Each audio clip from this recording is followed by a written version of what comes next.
जनसंवाद न्यूज, सत्य आणि विश्वासाची बातमी। अंबरनाथच्या भेंडीपाड्यात रस्त्याच्या बाजूला बस्तान मांडलेल्या अनधिकृत चिकन विक्रेत्यांमुळे परिसरात मोठी दुर्गंधी पसरली।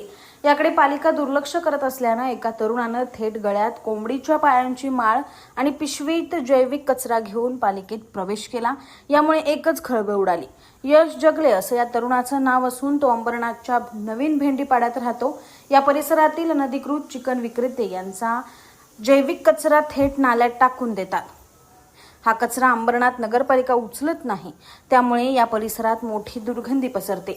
याबाबत यश जगले याने अनेकदा अंबरनाथ नगरपालिकेत तोंडी आणि लेखी तक्रारी केल्या, मात्र त्याकडे पालिका प्रशासन दुर्लक्ष करत असल्याचा त्याचा आरोप आहे।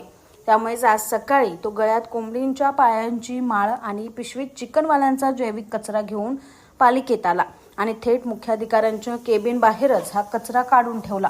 त्यामुळे पालिकेत मोठी दुर्गंधी पसरली। जर पालिका स्वच्छ आहे तर आम्ही दुर्गंधीत का राहावं? पालिकेच्या अधिकाऱ्यांनाही आम्ही कशा परिस्थितीत राहतो ते कळावं, म्हणून आपण हा कचरा इथे टाकल्याचं यश जगलेने सांगितलं। आकाश सहाने, जनसंवाद न्यूज, अंबरनाथ। रस्त्याच्या कडेला चिकनचे वेगवेगळे पीसेस टाकले जातात, सडलेले मांस ते फक्त गोण्या भरून। त्यानंतर तिकडे कचरा असंच असतो, कचरा कुठे उचलला जात नाही।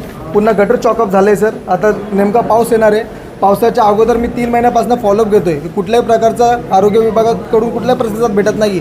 नेमका रोज वास येतो, मी रोज येतो, हे आम्हाला वेळ देत नाही आहे, फक्त आश्वासन देतात ते करून देऊ। मग मुख्य अधिकारी पण भेटत नव्हते। मग शेवटी मला पर्याय हे झालं की जे कचरा आहे ते मी व्हिडिओ शूटिंग काढून ते कचरा पण इकडे आणलं आणि ते त्यांना दाखवण्यासाठी आणलं की जर मी वासामध्ये राहतोय तर तुम्ही वासामध्ये का राहत नाही? जर तुमच्या यंत्रणा लगेच इकडे साफसफाई करतात तर आमच्याकडे साफसफाई का नाही? प्रत्येक वेळी जर पत्र देतो, पत्राचं काय हे नाही, महत्त्व नाही, तर आम्हाला सांगा तसं। आम्ही मग ते डायरेक्ट सॅम्पल पीसच आणतो इकडे दाखवायला त्यांना की बघा कुठला वास आहे काय नाही। दर टायमाला आम्ही कशाला वास सहन करायचा? तुम्ही पण वास सहन करा ना। जसं तुमचा नगरपालिका टापटीपपणा आहे तर आमचं इकडचं शहर का असं घाण आहे? आणि फक्त नगरपालिका स्वच्छ असून काय उपयोग नाही, अंबरनाथ शहर पण स्वच्छ असलं पाहिजे।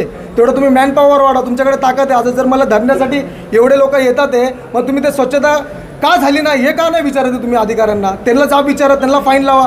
जनसंवाद न्यूज, सत्य आणि विश्वासाची बातमी। आजच सबस्क्राईब करून बेल आयकॉनला क्लिक करा आणि पहा ताज्या घडामोडींचा अचूक अंदाज आपल्या मोबाईलवर।